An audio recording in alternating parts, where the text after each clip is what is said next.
Tunnistatko sä lapsuudestasi tai nuoruudestasi, ehkä aikuisuudestakin, sellaista, että et ole saanut ilmaista itseäsi niin kuin haluaisit? Et ole saanut näkyä tai kuulua. Tai et ole kokenut tulevas kuulluksi ja nähdyksi.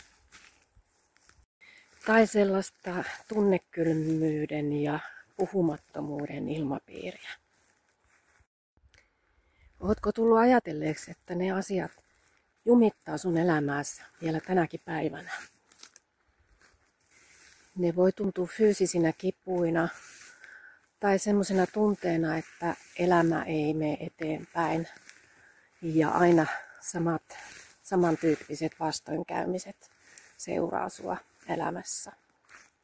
Mutta sen ei tarvi olla niin.